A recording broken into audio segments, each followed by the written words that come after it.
সুপ্রিয় দর্শক শ্রোতা, আপনাদের সবাইকে স্বাগত জানাচ্ছি বাঁকাচোক অনুষ্ঠানে। চলে আসছি আমি নিজামুল হক বিপুল, প্রতিদিনের মতো নিয়মিত এই আয়োজনে বাঁকাচোক অনুষ্ঠানে। বাঁকাচোকে বাঁকা দৃষ্টিতে একটু দেখা। আমরা বাঁকাচোকে একটু দেখতে চাই অনেকগুলো খবর নিয়ে ছোট, ছোট আ করে এই অনুষ্ঠানকে সাজানো আরকি। আপনারা নিশ্চয়ই জানেন যে এই যে ৫ আগস্টে যে রাজনৈতিক পট পরিবর্তন হলো তারপর থেকে রীতিমতো হুমকিতে আছে। নিস্তার পাওয়া যাচ্ছে না। সারা দেশে কোন না কোন জায়গায় কোন না কোন পরিস্থিতি হুমকি হয়। যেমন এই গতকাল সারাদিন হুমকির মধ্যেই গেছে। যেমন ধরেন এক মুখ্য সংগঠক হুমকি দিয়েছেন, বন্দরের ব্যবসায়ীরা হুমকি দিয়েছেন, শিক্ষকরা হুমকি দিয়েছেন। তারপরে সবচেয়ে বড় বিষয় হচ্ছে সরকারের প্রশাসনের গুরুত্বপূর্ণ একজন সচিব, জনপ্রশাসন সচিব নতুন দায়িত্ব নিয়েছেন তিনিও হুমকি দিয়েছেন। নির্বাচন কমিশনও মানে একদম পিছিয়ে নেই হুমকিতে, কিংবা স্বরাষ্ট্র উপদেষ্টা কেউ পিছিয়ে নেই হুমকিতে। হুমকির মধ্যে আছি। এই যে হুমকি আর হুঁশিয়ারিতে আমরা মোটামুটি ব্যতিব্যস্ত। এর মধ্যে দিয়ে আমাদেরকে চলতে হচ্ছে, রাস্তাঘাটে জীবন ধারণ করতে হচ্ছে। কখন কোন হুমকি এসে পড়ে যায় উপরে বোঝা খুব মুশকিল। তাইলে এই হুমকি নিয়ে আজকে আমাদের বাঁকাচোকের অনুষ্ঠান। ঠিক আছে? আমাদের বাঁকাচোকে আজকে আমরা হুমকি নিয়ে কথা বলতে চাই। বিষয় হচ্ছে হুমকি আর হুঁশিয়ারি আর হুমকির পাল্লায় দেশ, যেটা বলছিলাম। সেই হুমকি আর হুঁশিয়ারির পাল্লায় দেশ অনুষ্ঠানে, বাঁকাচোকের অনুষ্ঠানে আমরা যথারীতি আপনাদের প্রিয় আলোচক যুক্ত করে নিয়েছি সাইফুল আমিন, বিশ্লেষক সাংবাদিক সাইফুল ভাই। স্বাগতম বাঁকাচোক অনুষ্ঠানে। বাঁকাচোকে আমরা আজকে একটু এই যে হুঁশিয়ারি দিয়া লোকজনকে ভয়ভীতি প্রদর্শন করা, ঘর ছাড়া করা, বাড়ি ছাড়া করা, এইসব নিয়ে একটু কথা বলতে চাই। চাকরি ছাড়া করা, অনেক কিছু আর কি। আপনি যদি একটু শুরু করেন। আপনি নিশ্চয়ই জানেন কলিজার কথা। মুখ্য সংগঠক কি বলে সার্জিস। এনসিপি, হ্যাঁ, উত্তরাঞ্চলের মুখ্য সংগঠক, তার তিনি কলিজা ছেড়ে নেওয়ার হুমকি দিয়েছেন নেস্কো কর্মকর্তাতে, যে নর্থ বেঙ্গলের যে বিদ্যুৎ কোম্পানি আছে, সে বিদ্যুৎ কোম্পানির অফিসারদের মানে কলিজা ছেড়ে নেওয়ার হুমকি দিয়েছে। কেন? মজা হলো উনি যেটা বলতে চাচ্ছেন যে আমি বক্তৃতা দিতে উঠলেই এই খালি বিদ্যুৎ বিভ্রাট হয় কেন, এইটা উনি খুবই খেপে গেছেন। এবং উনার দাবি হলো এই পর্যন্ত 3টা ঘটনা ঘটেছে তার এই যেতে, যে তিনি আলোচনা করতে উঠলেই ইয়েতে উত্তরাঞ্চলে কোনো আলোচনা দাঁড়ালেই এই ঘটনাটা ঘটে। কিন্তু দেখেন, উনি বলছেন উনি দাঁড়ালেই এটা করেন, উনি মাত্র 3টা ঘটনার কথা বলছেন। উনি তো গত 14 মাসে কয়েকশো মিটিং করছেন, কত উঠান বৈঠক, কি বলে দরজা বৈঠক, অমুক বৈঠক, তমুক বহুত বৈঠক করছেন। তো সেইখান থেকে 1 বছর মাত্র 3টা ঘটনা, মানে পেতে পেতে এত লোভ হয়ে যায় যে সে আর করতে পারে না। যে এক সময় ধরেন আপনার আমার প্রতি ইয়ের সময় আমরা যখন ছোট ছিলাম, বা আমরা যখন তখন বিদ্যুৎ যেত কিরকম, বিদ্যুৎ যখন আসতো তখন আনন্দ উল্লাস করতাম, তাই না? যে পাড়াতে কিন্তু আনন্দ উল্লাস হইতো যে বিদ্যুৎ আসছে। সেই জায়গা থেকে এখন ওনার গত 14 মাসে উনি বক্তৃতা দিতে উঠলে বিদ্যুৎ বিভ্রাট হয়, ওনার মাইকের বিয়ে চলে যায়। এটাকে উনি চক্রান্ত হিসেবে দেখছেন। কিন্তু ইনি একবারও চিন্তা করলেন না যে এই প্রবলেমটা কিন্তু অন্যান্যদেরও হচ্ছে, যদি হয়ে থাকে, অন্যান্যদের হয়ে থাকছে। আর যদি এটা হয়ে যায় উনি টার্গেটেড, তাহলে তো মানে ওনার গত 13-14 মাসের সবগুলাতেই এরকম হওয়ার কথা। যদি টার্গেটেড হইতেন, তো সেটা তো হয় না, মাত্র 3টা। এই 3টাতে হওয়াতে উনি যেরকম মানে কি বলে বিদ্যুৎ কর্মকর্তাদের কলিজা ছিঁড়ে নেওয়ার কথা বলছেন, এটা খুব মানে এটা খুব আপত্তিকর। এটা আপনি বলতে পারেন যে পাবলিক দেখুক যে ওরা কতটা মানে অস্থির, কতটা মানে খালি পেতে চায়, কতটা তারা পাওয়া ছাড়া তাদের মনের মধ্যে কত হিংসা, যে একজনের কলিজা ছেড়ে নিতে চায়।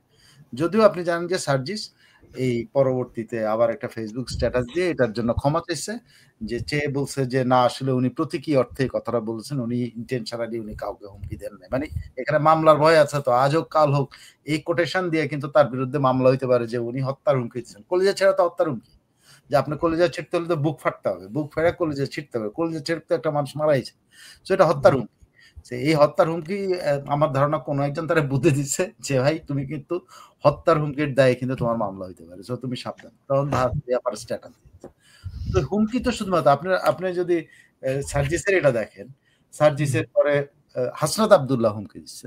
হাসনাত আব্দুল্লাহ ওই যে বেসরকারি শিক্ষকদের যে আন্দোলন, সেখানে পুলিশের যে লাঠিচার্জ হয়েছে বা পুলিশ যে সাউন্ড গ্রেনেড ইউজ করছে, হাসনাতের ভাষা অনুসারে যদি আপনি শোনেন তাইলে আপনি হাসনাতের ভাষায় মানে এদের মাথা খারাপ হয়েছে। বলছে শিক্ষকদের যেভাবে পেটানো হয়েছে তা কোনো সভ্য রাষ্ট্রের চরিত্র হতে পারে না। সরকার মুনাফেক, দাবি না মানা পর্যন্ত রাজপথ ছাড়বেন না। উনি সরকারকে কিন্তু হুমকি দিয়েছেন। হ্যাঁ, ওনার সরকারকে উনি হুমকি দিয়েছেন, আমার সরকারকে উনি মুনাফেক বলেছেন। উনি বলছেন যে এই মুনাফেক সরকার যতক্ষণ না পর্যন্ত দাবি না মানবে, আমরাও চাই দাবি মানুক, আমরাও চাই দাবি, কিন্তু ওনার মুখ থেকে এই সরকারটাকে মুনাফেক বলতেছেন, এটা কেমন লাগে আমার না, এটা একটু কষ্ট লেগেছে। আমার মনে হচ্ছে যে নিজেকে নিজে গালি দিতে কত কষ্ট, হাসনাতের কত না বুক ফেটে যাচ্ছে যে নিজের সরকারকে নিজে মুনাফেক বলতে হচ্ছে, এবং বলতেছে এটা কোনো রাষ্ট্রের চরিত্র হতে পারে। তো এই চরিত্র তো তারাই এনেছে, এইসব চরিত্র তো তারাই নিয়ে আসছে। এই হাসনাত জঙ্গিরাই তো এই চরিত্রগুলো আনছে বাংলাদেশের মধ্যে। বাংলাদেশে ইউনুস জঙ্গির অধীনে এই প্রতিষ্ঠান, এই দেশটা চালানো হচ্ছে, তো তারাই আছে। এখন তারা কেন এখন এটা বলে যে এটা রাষ্ট্রের চরিত্র হতে পারে না? এটাই তো চরিত্র হওয়ার কথা মিস্টার হাসনাত, এই চরিত্রই তো হওয়ার কথা। আপনারা যেভাবে রাষ্ট্র দখল করেছেন, তাতে আপনাদের আনা সরকারের তো এটাই চরিত্র হওয়া উচিত। আপনারা গ্রেনেড হামলা হবে, অমুক হামলা হবে, এখন যে আরো বড় বড় হামলা হচ্ছে না, এটাই আশ্চর্যের ব্যাপার। কিন্তু আপনি যখন আপনার সরকারকে মুনাফিক বলেন, তখন কিন্তু এটা আমার মনে হয় ওনারও হৃদয়, ওই কলিজা ছেঁড়ার মতো, ওনারও কিন্তু হৃদয় ছিঁড়ে গেছে, বলতে হয়েছে, বাধ্য হয়েছে। এবং আপনি আরেকজন, আমি আরেকজনের নাম বলছি, সেই জন্য বলছি আজকে আপনি এটা হিড়িক, হুঁশিয়ারি আর হুমকির হিড়িকে দেশ চলছে। হ্যাঁ, সামান্তা শারমিন, মানে সে অনেক মানে কঠিন বক্তৃতা দেয়, কঠিন ভাবে কথা বলে, কিন্তু চেহারাও কঠিন। উনি অনেক চেহারা নিয়ে কথা কি নাম জানি না, খুব কঠিন চেহারা নিয়ে কথা বলেন। আমি অন্যভাবে বললাম, আপনার আওয়াজ শোনা যায় না। তাই নাকি? হ্যাঁ, না শোনার তো কোনো কারণ নাই। বাইনারি শব্দটা তিনি ইউজ করে নাকি, এটা বললাম। আচ্ছা, যাই হোক, উনি খুব কঠিন চেহারা নিয়ে উনি বলছেন যে তার দাবি অন্তর্বর্তী সরকার দেশের মানুষের বিরুদ্ধে দাঁড়িয়ে গেছে, এখন এটার একটা উনি সুরাহা চান। ওনার বক্তব্য হলো, উনি দেখেন কত বড় অভিযোগ করছেন এবং হুঁশিয়ারি দিয়েছেন যে অন্তর্বর্তী সরকারের প্রত্যেক উপদেষ্টা, এখন আর কিন্তু আর নাহিদ ইসলামের একটা দুইটাই নাই, প্রত্যেক উপদেষ্টা হ্যাঁ আখের গোছানোর কাজ করে রেখেছেন। বিপুল, কালকে আপনার কিন্তু এটা একটা বড় সাবজেক্ট হয়ে যাবে যে এখন এনসিপি মনে করে পুরো উপদেষ্টা পরিষদই কিন্তু কি বলে আখের গোছাচ্ছে, মানে চেষ্টা করছে, মানে দুর্নীতি করে আখের গোছায় নিছে, এবং দুর্নীতি না করলে তো আখের গোছানো শব্দটা আসতে পারতো না, তাই না? শুধু তাই নয়, তার বক্তব্য শুধু তাই নয়, এই সরকার দেশের মানুষের বিরুদ্ধে দাঁড়িয়ে গেছে। এখন আর যাদের যে জঙ্গিদেরকে ওনারা নিয়ে আসছেন, ওনারাও জঙ্গি, ওনাদের থেকে উন্নত বীজের জঙ্গি, যারা এনজিও জঙ্গি, এদেরকে ওনারা নিয়ে আসছেন। এখন বলছে যে এই সরকার দেশের মানুষের বিরুদ্ধে। এতদিন পর উনি বুঝতে পারছেন যে ওনাদের সরকারও কিন্তু দেশের, তাহলে তো এটা পরিষ্কার ওনারাই দেশের মানুষের বিরুদ্ধে ছিল। এই জনতারাই তো এখন, যেহেতু আপনাদের আনা সরকার যখন দেশের মানুষদের বিরুদ্ধে, আপনার কথা, তাহলে আপনারাও দেশের মানুষের বিরুদ্ধে দাঁড়াইছেন, এতেই তো প্রতিবান হয়, তাই না? তো এরকম আর কি, যে ওনারা কিন্তু এখন আজকে থেকে আপনি এটা ধরে নেবেন যে এই সরকারের সবাই কিন্তু মানে আখের গোছায় ফেলছে। এটা সামান্তা শারমিন আবিষ্কার করেছেন, এবং এই আবিষ্কারটা যেন, আমি মনে করি যে আবিষ্কারটা যেন নিয়ে কথা হয় আর কি, ভবিষ্যতেও আপনার বিভিন্ন এপিসোডে আপনি একটু কথা বলার চেষ্টা করুন। আরেকটু, আপনি এই এনসিপি তে থাকতে আরেকটা এনসিপি আপনাকে, আমাদের পরিবেশ আপা ভীষণ হুমকিতে আছেন। পরিবেশ আপাকে হুমকি দিয়েছেন মোহাম্মদ রাকিব, তিনি হচ্ছেন এনসিপির কি সংগঠক, দক্ষিণাঞ্চলের সংগঠক, জুলাই মঞ্চের মুখ্য সমন্বয়ক। তিনি বলছেন 12 অক্টোবর নিজের ফেসবুক আইডিতে বলছে নাকি যে, আপনি বলতে সুবিধা হবে, আপনার কাছে যদি এটা থাকে না, এই জন্য আমি পড়ে দিই আর কি, জাস্ট ওই 4 লাইন। পরিবেশ উপদেষ্টা রেজওয়ানা যদি এবার রামগতি সহ সারা দেশের অবৈধ ইটভাটা বন্ধ না করে নতুন করে মাল পানি কামায়, তাহলে তারে আর চেয়ারে রাখবো না, সে সরকার হয়ে রাজনীতি করতেছে। বিষয়টা আহ, বুঝছেন? এখন দেখেন, এখন এরাই এদের বিরুদ্ধে লেগে গেল। আজকে কতগুলি একসাথে? 4টা 5টা, অলমোস্ট। 5টা। হ্যাঁ, হুম, তারা তো একসাথে হয়ে গেল ওরা। মানে হুম। যদি আপনি বলেন পরিবেশ অফারে বলছে যে উনি কামাই করতেছেন। এইভাবে ডিরেক্ট এই হ্যাঁ, ফেসবুক স্ট্যাটাস এরপর এটা রিপোর্ট হইছে আজকের পত্রিকায়। দেখেন বুঝছেন? বুঝছেন? রাকিবের মতো, মানে রাকিবরে কেউ চেনে কিনা আমার একটা যথেষ্ট সন্দেহ হচ্ছে। এই রাকিবকেই কি আবার বহিষ্কার করছে নাকি? এরকম কি এই না, না, না, না, এই রাকিবকে বহিষ্কার না। এটা আবার ওই বরিশালের এই যে ক্যারেক্টারে বহিষ্কার করছে। ওইটাও এই কিন্তু অব্যাহতি দিয়েছে। ওটার কেন বহিষ্কার করছে জানেন? ওইটা ওই আবার যে কোথায় যায় চাঁদাবাজি করছে, এটার জন্য বহিষ্কার ওই করছে। যাই হোক, এরা রিসেন্টের ছিল হ্যাঁ, আরকি। হ্যাঁ, তারে তো এই বহিষ্কার করছে। রাকিবের এই কথা শুনলে তো আপনার আপনার লোম খাড়ায় যাওয়ার কথা। ভাই আমাদের তো হুম। সাংঘাতিক যে আমাদের রেজিওনা আপাও কামাই করতেছে আর এবং তুই ইট তুকারি ভাটা করে দিচ্ছে, বলছে। এবং তুই ইট ভাটা তুকারি করে দিচ্ছে, বলছে। জি, এবং ইট তুই ভাটা তুকারি দিচ্ছে। করে। উনার চেয়ার কেড়ে নিবে বলছে। তাহলে ভাই এই উপদেষ্টা পরিষদের কারো চেয়ার আর আছে যে রাকিব মানে কেউ চেনে না, সেও একজন উপদেষ্টা চেয়ার লয়ে টানা হেঁচড়া করতেছে। এটা খুব মানে রামগতি সহ, উনি ওনার এলাকার রামগতি বোধহয়, তাই না? রামগতির কথাই তো উনি বলল। রামগতি সহ সারা দেশে। লক্ষ্মীপুরের রামগতি সহ সারা দেশে। আচ্ছা, এটাতেই কিন্তু থেমে নাই।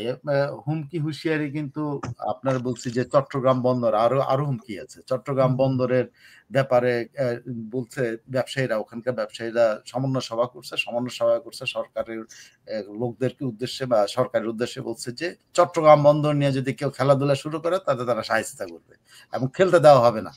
সো আমি জানি না ইউনূস সাহেবরে এখন ইউনূস সাহেবরে তারা থামাবে কেমনে আমি জানি না। হ্যাঁ, তারা কিন্তু আবার ওই বন্দর বিক্রি করার বিরুদ্ধে বলে। ওই বন্দরে মাসুল বাড়ানো হয়েছে। ৩০ বছর না ৪০ বছর পরে মাসুল বাড়ানো হয়েছে। এটাতে তারা ক্ষেপে গেছে। এখন এই সরকারের কাপড়-চোপড় নিয়ে টান দিছে। তারা বলছে এটা চলবে না। তো এই হলো আপনার। এখন আসেন হুমকিতে। হুমকি কিন্তু হুঁশিয়ারি এখন পর্যন্ত এটা ছিল, এবং এগুলা হুঁশিয়ারি হুমকি একই। আরো হুমকি আছে। সরকারের মধ্যে থাকা হুমকি আছে। সরকারের স্বরাষ্ট্র উপদেষ্টা হুমকি দিয়েছেন যে কি বলে এই যে ইয়ের কর্মকর্তাদের মধ্যে, মানে পুলিশ কর্মকর্তা বা আইন শৃঙ্খলা রক্ষা বাহিনীর কর্মকর্তাদের মধ্যে যদি কেউ ইয়ে হন কিনা কই যে নির্বাচনের কাজে অবহেলা করেন, তাদেরকে তিনি দেখে নেবেন, ওদেরকে ব্যবস্থা করে দিবেন। একই সঙ্গে উনি আবার এটাও হুঁশিয়ার করছেন যে কোন কর্মকর্তা যারা অতীতে দায়িত্ববান তারা যেন দায়িত্ব না পায়, ওদের দায়িত্ব দেওয়া যাবে না, এবং এরকম কেউ থাকলে তাকে সরায় নিতে হবে। তাহলে এই যে আর্মি দায়িত্ব পালন করবে, আর্মি তো গত গত এই যে ১ বছর আগে দায়িত্ব পালন করছে, ওদেরকে কি করবে? আর্মি তো বলছে যে পুলিশ নাই, র‍্যাব নাই, আমাদেরকে ৩-৪ গুণ বেশি সদস্য নিয়োগ করতে হবে। তাহলে কি হবে বলেন তো? আর্মি উপায় নাই। উপায় নাই। গোলাম হোসেনের অবস্থা তো দেখা যাচ্ছে যে গোলাম হোসেন এখন প্রাইভেট বাহিনী কোথাও থেকে আনতে হবে। দেখা গেল যে আমেরিকা থেকে বা পুতিনের সাথে যোগাযোগ করতে পারে এই ব্যাপারে। হ্যাঁ, ভাড়াটে পুতিনের বাহিনী আছে। কিন্তু পুতিনের কিন্তু একটা বাহিনী আছে। ওই যে ইয়ের নেতা কি বলে? চেচনিয়ার নেতা, হ্যাঁ? তার হুম, আন্ডারে একজন একটা পুরা বাহিনী আছে, যে বাহিনীটা আফ্রিকাতে সে ব্যবহার করে। যে হুম, বাহিনীটাকে হুম। দিয়ে সে ইউক্রেনে সিরিয়াতেও লড়াই ব্যবহার করছে। হয়েছে। হ্যাঁ? তো পুতিনের কাছে যোগাযোগ করতে পারেন। আমার মনে হয় স্বরাষ্ট্র উপদেষ্টাকে আপনি একটু আপনার অনুষ্ঠানের মাধ্যমে একটা আহ্বান জানান যে পুতিনের সাথে যোগাযোগ করার। পুতিন আপনাকে ওই বাহিনী দিতে পারবে। যে বাহিনী দিয়ে আপনি, কারণ আপনি তো অতীতের কারো দিয়ে আপনি আ করাবেন না। অতীতের সব তো সাগরেদ। তাহলে এই যে প্রশাসনে যা আছে সব সাগরেদ। যে প্রশাসনের ভিতরেই তো আছে যারা নির্বাচন করবে, তাই না? এরাই তো অতীতে করছে। নাকি পুরা প্রশাসন সাবা কইরা ফেলছে? প্রশাসনিক কর্মকর্তা কই থেকে ইম্পোর্ট করবে আমি জানি না। তবে ওই যে লাঠিয়াল বাহিনী যেটা আর্ম-টার্ম নিয়ে দরকার। যেহেতু আর্মির অনেকেই গতবার দায়িত্ব পালন করছে, পুলিশ দায়িত্ব পালন করেছে, সবাই গতবার দায়িত্ব পালন করছে, আনসার গতবার দায়িত্ব পালন করছে, তারপরে র‍্যাব গতবার দায়িত্ব পালন করছে। এটা তো কেউ পারবে না। তো কোথায় কি করবেন আপনি? ওই ওই কি তার ওই বাহিনীটার নামটা কি যেন? ওই ভাড়াটে বাহিনীর একটা নাম আছে। এইটা এই যে নামটা আমি ভুলে গেলাম। হ্যাঁ, এটা চেচনিয়ার ইয়ে একজন নেতার আন্ডারে, হ্যাঁ, চেচনিয়ার হ্যাঁ, একজন নেতার যদিও এখন আন্ডারে। অসুস্থ, তার জায়গায় একজন নতুন আন্ডার করছে। প্রিজনি না কি জানি যে মারা গেল আরেকজন ভাড়াটে নেতা যে ইউক্রেন হ্যাঁ, যুদ্ধে ইয়ে করলো, রাশিয়া এর হয়ে সিরিয়া যুদ্ধ করছে ভাড়াটে বাহিনী, হ্যাঁ, আফ্রিকার বিভিন্ন দেশে যুদ্ধ করছে। হ্যাঁ, এরপরে ওই ওই তো যে পুতিনের বিরুদ্ধে আবার সে বিদ্রোহ করতে যায় তারপরে হ্যাঁ। ধরা খাইল। না, আমি এই নেতা বলতেছি ওই যে ইয়েরটা, চেচনিয়ারটা। চেচনিয়ারটা, হ্যাঁ, চেচনিয়া। না, ওকে তো এরকম ভাড়া ভাড়াটে করতে বাহিনী আছে। হ্যাঁ। পুতিনের কাছে বহু ভাড়াটে বাহিনী আছে। বাহিনী আছে, পুতিনের সাথে যোগাযোগ করতে পারে, অথবা সোমালিয়ার ইয়াদের জলদস্যুদের সাথে যোগাযোগ করতে পারে। জলদস্যুদেরা যোগাযোগ ওদেরকে করে। দিয়ে চট্টগ্রাম বন্দর এবং পার্বত্য চট্টগ্রাম বন্দর এবং ওই এলাকাটা বা নোয়াখালী, ভোলা এইসব এলাকায় সোমালিয়ানদের দায়িত্ব দিতে পারে। ঠিক আছে? পুরোপুরি। তারপরে সিরিয়া থেকে, সিরিয়ার যে প্রেসিডেন্ট আছে তার বাহিনী নিয়ে আসতে পারে, তারা আমাদের মূল ভূখণ্ডে ব্যবহৃত হবে। আর যদি থাকে একটু ড্রেস চেঞ্জ করে আমেরিকানদেরকেই নিয়ে আসতে পারে, কারণ ওনারা তো আমেরিকানদের আনার জন্য সকল পরিকল্পনা করে রাখছেন। তো এইটাই তো মোক্ষম সুযোগ যে সারা বাংলাদেশে আমেরিকান সোলজারদেরকে অন্য ড্রেসে আপনি ইয়ে করে মোতায়েন করে দিতে পারেন। এটা কিন্তু আমি পরামর্শ দিচ্ছি আপনার মাধ্যমে, আপনিও কিন্তু এই পরামর্শটা দিয়েন। যেতে পারে। আরো হুমকি আছে, হুঁশিয়ারি আছে। আর হুমকি আপনি থাকলে বলেন, আমার তো এই যে জনপ্রশাসন সচিব হুমকি দিয়েছেন তো, বলেন তো কি বলেছেন? জনপ্রশাসন সচিব নতুন সচিব হয়েছেন তিনি। তিনি আগে ইয়ে মন্ত্রণালয়ে ছিলেন। একটা মিনিট আমার সময় যদি দেন, আমি জাস্ট দেখা বলি কোন মন্ত্রণালয়ে ছিলেন। ডকুমেন্টটা তো আমার কাছে আছে, বুঝছেন না? আর না দেখে বলাটা আসলে ঠিক হবে না। জনপ্রশাসন মন্ত্রণালয়ের সচিব, সিনিয়র সচিব, আরে কি করলাম, জনপ্রশাসন মন্ত্রণালয়ের সিনিয়র সচিব, আরে নামটা যাক, জনপ্রশাসন মন্ত্রণালয়ের সিনিয়র সচিব হুমকি দিচ্ছেন যে আমাকে ভয় দেখানো চলবে না, আমি কাউকে ভয় পাই না, আমি একদম কোনো কারো ইয়েতে হুকুমে আমি চাকরি করি না। আচ্ছা, আমি পাইছি, আমি সেটা বলি, আমি পেয়েছি আপনি যেটা খুঁজতেছিলেন। ভোট নিয়ে কর্মকর্তাদের হুঁশিয়ারি দিলেন জনপ্রশাসন মন্ত্রী। বলছেন আমি কখনো কোনো দলীয় নির্দেশে কাজ করিনি, এখনো করি না, ভবিষ্যতে করব না। তাহলে উনি আগে কোথায় ছিলেন? উনি কি এত বছর কি মানে তাইলে কি সিনিয়র সচিব থেকে উনি সরাসরি সিনিয়র সহকারী সচিব থেকে মনে হয় সরাসরি সিনিয়র সচিব হয়ে গেছেন, আমার একটা ধারণা। খোঁজ নিতে হবে, খোঁজ নিতে হবে। মিস্টার এহসানুল হকের আপনার ইয়ে কিন্তু অতীত খুঁজতে হবে। কারণ হলো উনি বলছেন অতীতে কারো কথা অনুযায়ী কাজ করেন নাই, ভবিষ্যতে করবেন না, আর করবেন না। তাহলে অতীতে উনি কি ইয়ে ছিলেন না, সরকারি আমলা ছিলেন না? তাহলে কি হাসিনার আমলের উনি বঞ্চিত একজন কিনা? তো ওনার বক্তব্য হলো শাস্তির মুখে নির্বাচন সুষ্ঠু করার ক্ষেত্রে কর্মকর্তারা ক্ষমতার সঠিক ব্যবহার না করলে শাস্তির মুখোমুখি হন। আমাদের কর্মকর্তারা ক্ষমতা ব্যবহার করার জন্য তো কর্মকর্তা শব্দ লেখে, কর্মচারী হওয়ার কথা, রাষ্ট্রের কর্মচারী। এখন একটু সংবিধান, ওনার রাষ্ট্রের কর্মচারী, ওনার তো কর্মকর্তা না। কিন্তু কর্মকর্তা শব্দটাই তো ব্যবহার করে যাতে ছড়ি ঘুরাইতে পারে। তো এইটা থেকে উনি নিজেও তো একজন কর্মকর্তা, তাই না? প্রিজাইডিং অফিসার ক্ষমতাবান থাকবেন, উনি যদি ক্ষমতার ব্যবহার না করেন তাহলে তার বিচার হবে। তাদের ভয়ের কিছু নাই, গোলমাল করে নির্বাচন বন্ধ করে দেবে। ওমা, এই উল্টো কথা। একবার বলছে যে ক্ষমতার ব্যবহার করতে হবে, আরেকবার বলছে ক্ষমতার মানে ব্যবহার করলে, উনি যেটা বলছেন সঠিক ব্যবহার করতে হবে, বাট ক্ষমতার ব্যবহার করতে হবে, ক্ষমতার ব্যবহার করতে হবে। এবং উনি বলেন নাই যে কিভাবে নির্বাচনটা চালু রাখা যায়, উনি নির্বাচন বন্ধ করার কথা বলছেন। দারুণ না? এত বড় একজন সচিব নির্বাচন বন্ধ করে দেওয়ার কথা বলে, কিন্তু নির্বাচন সুষ্ঠুভাবে চালুর কথা বলে না। চালুর কথা বলেন না। মাই গড, এটা নাকি প্রধান নির্বাচন কমিশনারের কথা, ওনারও কথা। তো বিপুল, আমরা তো মোটামুটি হুমকি আর ইয়ের মধ্যেই আছি। ইউরোপে তো হুমকি দামকি দিয়ে পিছন দরজা দিয়ে যাইতে হয়েছে। হ্যাঁ, ইউরোপে তো এই যে উনি কি করেছেন জানেন?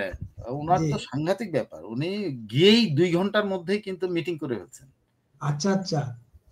ওনার সাংঘাতিক রকমের উন্নতি হয়েছে। উনি ইয়াতে ওয়াশিংটন গিয়ে কিন্তু, নিউ ইয়র্ক গিয়ে কিন্তু 10 বা 30 মিনিটের মধ্যে যেরকম মিটিং করছেন, এইখানেও আমি জানি না এই কাজ ইফাদ আসলে বাংলাদেশের ভূমিকাটা কি। উনি ইফাদের অনেক বড় ভূমিকা, হয়তো international fund for agriculture development, Ifad, আমার মনে হয় রিসার্চ, ইফাদ আমার এক্স্যাক্টলি মনে পড়ছে না, রিসার্চের বোধহয় কাজ করেন। প্রেসিডেন্ট আলভারো লারিও সাথে উনি অলরেডি মিটিং করেছেন তার রুমের মধ্যে বসে, এবং সেখানে যথারীতি তার সব সাঙ্গপাঙ্গ ছিল। ওনার অনেক, ওই যে প্রেসের সচিব মিয়া ছিলেন, তারপর লামিয়া মোর্শেদ ছিলেন, তারপর আরো কে যেন ছিলেন, অলরেডি মিটিং করছেন। এবং ওনাকে যে রিসিভ করছে বাংলাদেশ দূতাবাসের অ্যাম্বাসেডর কি বলে এটিএম রাকিবুল হক, ওনাকে কিন্তু ইফার যে ফাওর বা ইফার না ফাওয়ার যে ইনভাইটেশন ফাও ওনার জন্য উপস্থিত হয়। ফাও মনে করছে বেটা ফাও খায় বেশি, সুতরাং তার বেশি ইয়ে করা যাবে না, ফাও খাওয়ার না লোক। আসলে তো ফাও খাইতো, সে তো সব ফাও। বাংলাদেশ সরকারের ইন্টারিম গভর্নমেন্টের চিফ, যেখানে তার একটা খুচরা দাওয়াত আসে, ওই দাওয়াত খেতে চলে যায়। আচ্ছা, ইনি দেশেও কি একই রকম কিনা, যে যেই দাওয়াত গুলো যদি হয়, বিপুল আপনার বাড়িতে একদিন দাওয়াত দিয়ে খাওয়ান না ওনাকে, আমার দাওয়াত দিয়ে দেখেন উনি লাল্লু পাল্লু অনেক আসবে, তখন তো আমি খাইতে পারবো না। না চেষ্টা করেন একটা, দরকার হলে আমরা ফান্ড জোগাড় করে দেবো যদি উনি আপনার দাওয়াত গ্রহণ করে। না উনি তো এখন আসলে ওই কি বলে ইউরোপ আমেরিকা ছাড়া দাওয়াত গ্রহণ করেন না, আর চীনে যান যদি চিন্তা করতে পারছেন, মাত্রই উনি ঢাকায় বসে যমুনাতে বসে এই 11 ঘন্টা বা 15 ঘন্টা আগে একটা মিটিং করে গেছে, তারপরে যাই আবার ঘন্টা, মানে কি কোনো, আমার ধারণা কি কোনো ইনজেকশন নাই, কোনো ঘুমটুম লাগে না তার। এই যে একজন প্রশ্ন তুলছি ফেসবুকে, আপনি চিনবেন উনি, আমার কেন জানি মনে হয় যে উনি বোধহয় কোনো ইনজেকশন নিয়ে জেগে থাকেন। হ্যাঁ একজন মনে আছে ব্রেজনেভকে একসময় ব্রেজনেভকে জাগিয়ে রাখার জন্য ইনজেকশন দিতে হইতো, বা ব্রেজনেভ ঘুমায় থাকলে, এত বয়স ছিল, ঘুমায় গেলে, এটা গল্প ছিল আর কি, ঘুমায় গেলে তাকে যখন ইনজেকশন দিয়ে তারা আবার জাগায়, সে মিটিং এর মধ্যে সে কথাবার্তা বলতো। এখন ওনার কি ওনার কি ইনজেকশন দিয়ে এরকম জায়গায় রাখা হয় না, কারণ 15 ঘন্টা আগে, according to his Facebook status 15 hours back he had a meeting with whom with young representatives of parliament from Sweden and Norway. আর 15 ঘন্টা পরে উনি এই এত বড় একটা ট্রাভেল করে গেলেন, উনি ওখানে যায় আবার বৈঠকে বসে গেছেন।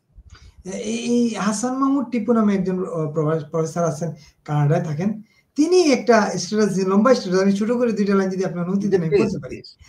ডক্টর মোহাম্মদ ইউনূস এই 85 বছর বয়সে এত শক্তি পায় কই, যে 14 মাসে 14টা বিদেশ সফর, উনি একটু তথ্য ভুল করেছেন, 14 মাসে 17টা হবে, এটা 14 মাসে 14টা বিদেশ সফর করেন। আর এই শক্তির জন্য উনি আসলে কি খান? ওনার থেকেও কম বয়সের ফখরুদ্দিন আহমেদ তত্ত্বাবধায়ক সরকারের প্রধান উপদেষ্টা ছিলেন 2 বছর, 2 বছরে 6টা দেশে 8টা রাষ্ট্রীয় সফরে গিয়েছিলেন, অথচ মোহাম্মদ ইউনূস প্রতি মাসেই একটা করে ভিন্ন টাইম জোনের দীর্ঘ সফরে বিদেশে যাচ্ছেন। আমেরিকা ইউরোপ গেলে নরমালি মানুষের জেটল্যাগ হয়, একদিকে ভ্রমণেই কয়েকদিন যায় সেই জেটল্যাগ কাটাতে, আর এই বৃদ্ধ বয়সে একটা দেশের সরকার প্রধান হয়ে দেশের যাবতীয় দায়িত্ব সামলিয়ে কিভাবে এতবার বিদেশে যাওয়া আসা ও অন্যান্য ঝামেলা করতে পারছেন, জানতে হবে।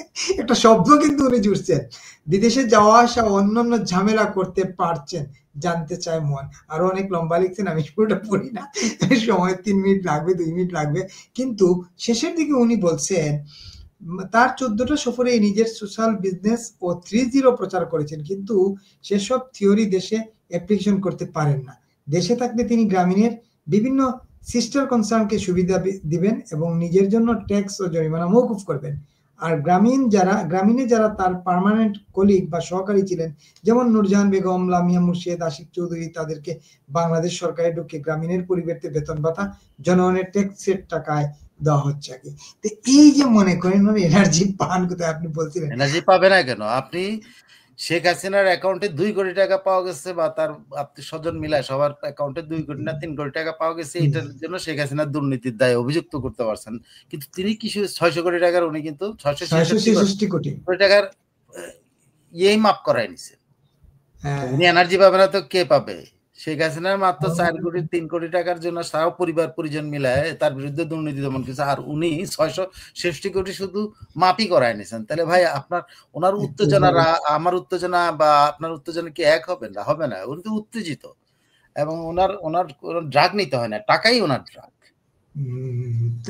ধরেন যে টাকাগুলিকে মেটাল ইয়ে করে কোনোভাবে যে তরল করে ওনার ইনজেকশন দেওয়া হয়, সেই ইনজেকশন দিয়ে উনি এইভাবে বেঁচে থাকেন। টাকার গরম আলাদা জিনিস, আমাদের অনেক প্রবাদ আছে বা ইয়ে আছে যে টাকার গরম সাংঘাতিক জিনিস, এই টাকার গরমে উনি টাকা থাকলে নাকি বাঘের দুধও পাওয়া যায়। এই যে তাহলে বাঘের দুধ খেলে তো সাংঘাতিক বাঘ হওয়ার কথা, তাহলে তার মানে উনি বাঘের দুধ, সুন্দরবন থেকে বাঘের দুধ সংগ্রহ করেন এবং বাঘের দুধ খেয়ে কিন্তু উনি এতক্ষণ যায়, 15 ঘন্টা আগে উনি মিটিং করছেন, যাই 15 ঘন্টা পরে যায় উনি আবার দেখি 15 ঘন্টা আগে মিটিং করেছেন, কিন্তু আরো 2 ঘন্টা আগে, মানে 15 ঘন্টা মানে কি 2 ঘন্টা আগে মানে হলো 13 ঘন্টা আগে উনি অলরেডি আরেকটা ইফাদের ইয়ের সাথে বৈঠক করে ফেলছেন। এটা নিশ্চয়ই বাঘের দুধ খায়, নিশ্চয়ই এটা গরুর দুধ বা ছাগলের দুধ, কোনো সন্দেহ নেই, কোনো একটা কিছু আছে। এই জন্যই তো আমরা কেন ওনাকে আসলে ইয়ে করতে পারছি, ধারণ করতে পারতেছি না। বাঘের দুধ খান বা কোনো একটা কিছু হয়, এই জন্যই তো মনে করেন বন্দর কিংবা আপনার করিডোর কিংবা সমুদ্র সব আমরা বিদেশিদের দিয়ে দিচ্ছি, শক্তি সঞ্চয় করতেছি, কি আমরা কিন্তু মূল্যায়ন করতে পারতেছি না। যেমন ধরেন আপনার আমি একটা বলতেই হয় যে মানে আপনার কি নাম জানি নতুন পুরস্কারই না কি এই যে শান্তি পুরস্কার পাইছেন ইয়ের এই সেভেজের বিরুদ্ধে, হ্যাঁ মাচাদো ওনাকে নিয়ে আবার দেখলাম ইউনুস সাহেবের খুব কাছের একটা পত্রিকা বাংলাদেশে ওই ইয়েকে নিয়ে একটা লিখছে কিভাবে এইসব শান্তি পুরস্কার দেওয়া হয়, কোন বিবেচনায় দেওয়া হয়। মাচাদোকে নিয়ে যখন দিচ্ছে তখন কোন বিবেচনা, কিন্তু ইউনুস সাহেব যখন পাইছে তখন কিন্তু এটা বলে নাই, প্রশ্ন করে নাই। ইউনুস সাহেব কোন বিবেচনায় শান্তি পুরস্কার পাইলেন?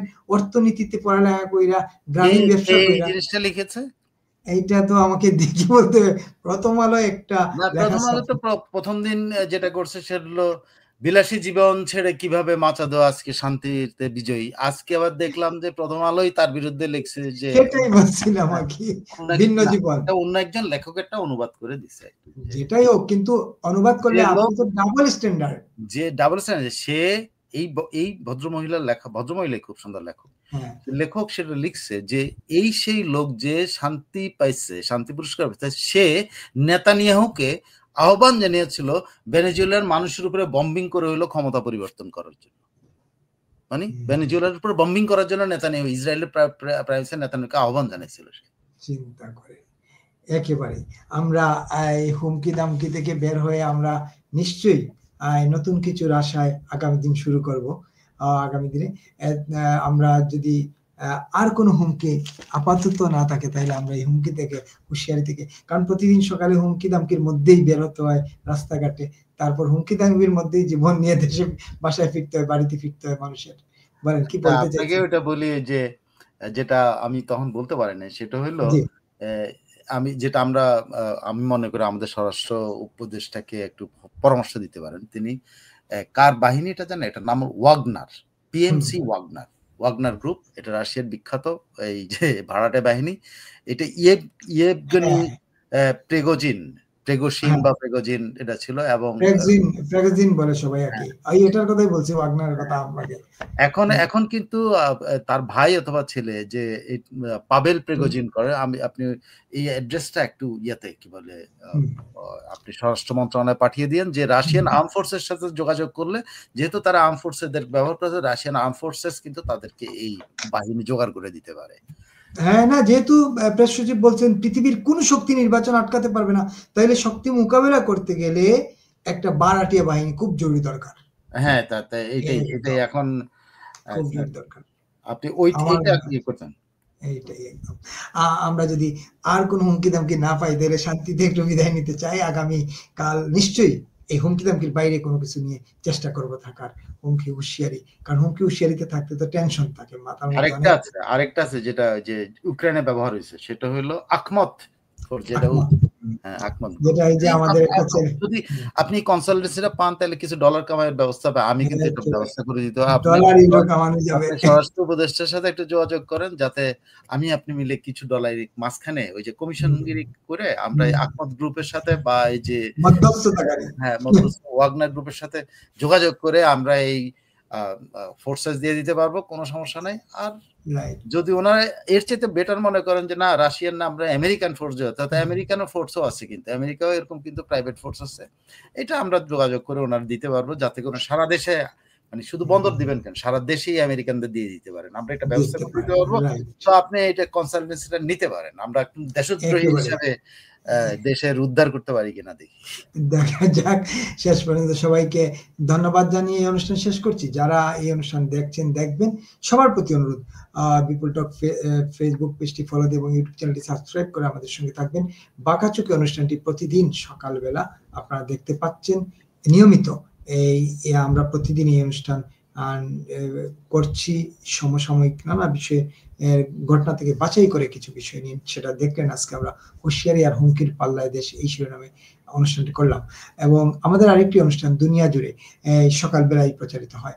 এই দুটি অনুষ্ঠান দেখবেন, ভালো লাগলে মন্তব্য করবেন এবং যে কোনো পরামর্শ আপনারা দিতেই পারেন। আপনাদের কোনো আইডিয়া থাকলে সেটাও আমাদের থ্রো করতে পারেন, আমরা সেটা কাজে লাগাবো। সেই পর্যন্ত সবাই ভালো থাকবেন। সবাইকে ধন্যবাদ জানিয়ে আজকের অনুষ্ঠান এখানে শেষ করছি। আগামীকাল আবার দেখা হবে বাঁকাচোখে। সেই পর্যন্ত আপনারা সবাই ভালো থাকবেন, নিরাপদ থাকবেন। ধন্যবাদ। সবাইকে ধন্যবাদ এবং শুভেচ্ছা।